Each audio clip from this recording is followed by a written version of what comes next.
Ayan, buksan na natin ang lagusan.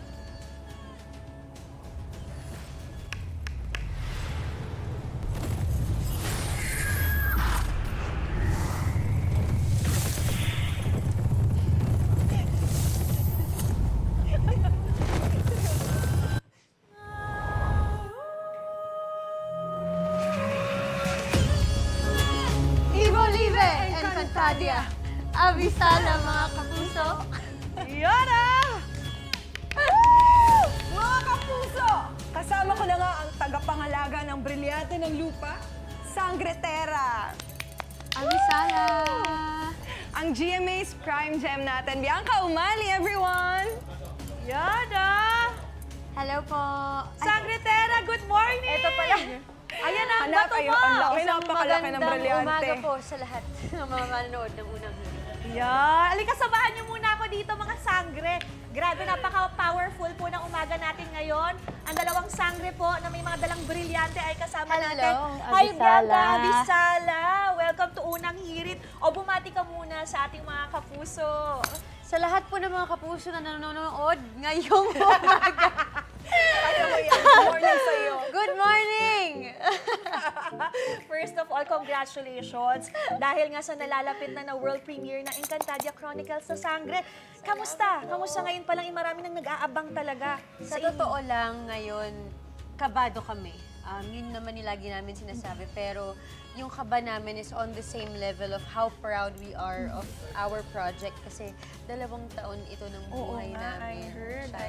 And yung matapos namin ito ng buo, na magkakasama at satisfied kami sa resulta ng ginawa namin for the whole of 2 years. Excited kami mapanood naman. Oo naman. For sure, for sure. At eto na nga, ikaw ang bagong tagapangalaga ng brilyante ng lupa bilang si Sangretera. Ikaw ang chosen one, tama? So, etong character mo raw ay may pagkakapareho sa'yo in real life. Marami, actually. Siguro, isa sa mga masashare kong pagkakapareho ni Tera kay Bianca ay yung katapangan. Yung katapangan na humarap sa kung ano yung hindi niya alam. Kumbaga, yung bravery to face the unknown. Oo, so sugod lang ng sugod, no? Yes. Explore lang talaga. Ay, I love it, Angel. O, Bianca, doon sa teaser natin, di ba, may eksena ka na nakasakay ka sa big bike. At isa raw yan sa special na eksena sa'yo. Bakit? Share mo naman bakit. Bakit? Naku, hindi ko pwede i-share. Bakit? Siyempre, kasi isa yan sa mga Black Rider, mahalagang oh. Brown Rider ang tawag Brown dyan. Rider. Kung may Black Rider, may Brown Rider. Kasi nga siya si Sangretera. Yes. No, brilyante ng lupa ang hawak mo. Pero naku, abangan natin yan kung bakit bawal i-share. O, ayan na, may isa pa tayong clue dyan. Dapat abangan niya yung motor scene na yan. Ito naman, Biang si Ruru naging cast na rin ng Encantadia noong 2016 na remake. Yes. May mga sinabi ba siya sa'yo tungkol sa nung nalaman niya nakasama ka ngayon dito sa Encantadia Chronicles Sangre? Actually, nung in-announce sa amin yung show, after ko makausap yung mga unang na-apat, which was Glyza, Kylie, Gabby. Kinausap mo talaga sila? Yes, kinausap ko talaga sila. Oo. And Sanya. Si Ruru na yung sunod kong kinausap. Nanghingi ako sa kanya ng tips and kung ano ba yung mga na-experience nila during their time of taping the series noong 2016. Kasi ibang-iba din. And I was excited to share with him yung magiging takbo na rin ng kwento ngayon. Kasi ang dami rin talagang nagmahal doon sa 2016. Oy, oo. Hanggang ngayon talaga yung mga Encantatics, Yes. buhay Solid pa na rin. buhay sila. Grabe. Sobra. At dito nga sa Sangre, 2 taon ka raw nag-training for the fight scenes.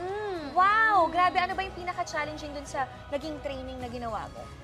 More than the training, actually, ang pinakamahirap talaga is what comes after the training. Kasi yung training naman, parang alam mong pwede kang magkamali. Correct, alam correct, mong nag-e-ensayo ka kasi nagpapalakas ka ng katawan mo. Pero it's what yung after that training, yung application na. Correct. Tapos yung kinailangan namin na endurance na hindi naman namin inakala na abutin kami ng 2 taon. Correct. So parang in the duration of shooting, itas nagtagal ng nagtagal, yung strengthening talaga ng puso at isip namin na kahit di natin alam gaano pa tayo katagal, gagawin natin to ng parang talagang first time natin at ito yung best natin Grabe, gagawin. I can imagine. Ganun siya. Yung parang, tapos meron pa yung may pressure pa yung during sa set. Siyempre, ang hirap ng Yes, paulit-ulit. yes. Kailangan makuha na ng ganito. Maraming Oo, shots pati. yes. Hirap nun 2 years, 2 guys. years of our Yes. life. Matagal. Pero laban. Oo, O good Bianca, job, good sampulan mo naman kami ng ano mo, Arnis moves mo, oo. Malay na ako pahawak ko. Ready yung Arnis, Na-excite oh. ako. Angel, meron ka rin. Ay, Ito, meron ayan, ba? oo. Wala ako. Ayan, Hindi oo. naman Arnis yun sa akin eh. Pero sige. sige, yung, tayo, yung guys. weapon ni Angel kasi similar to Arnis. Pero ano yung sa'yo, Angel? Hook. Tawag ba doon? Parang axe siya na ano. Okay. Sige, dito ka, Bianca, Tapos, sa harap. ang fun fact lang, ang weapon ni Tera ay mula sa balangis ang tawag. Balangis. Balangis because nakuha niya sa nanay niya na si Danaya, na Arnis talagang hawak. Pero yung kay Tera, bow staff siya na pag-iisa. So minsan habang nagpa-fight mahaba. ako, kaya ko siya paghiwalayin. Tapos magpa-fight tayo ng Oh, wow! Grabe! Yan yung 2 years sa inaral niya. Parang wala na sa kanya yun. Grabe, guys. Eto, si Angel actually maganda rin yung fighting sige style. Sige, patingin niya ako ng mahaba fighting lang kasi style. to. So, hindi talaga ako nag-practice ng Arnis. Ang pinag-focusan ko talaga is yung bow and arrow. Kasi medyo crucial siya. Okay. And, syempre, ayoko ma-down yung archery community. Oo. Pero sige, ano ba pwedeng gawin? Lagi lang ganito mga movement ko sa ano eh.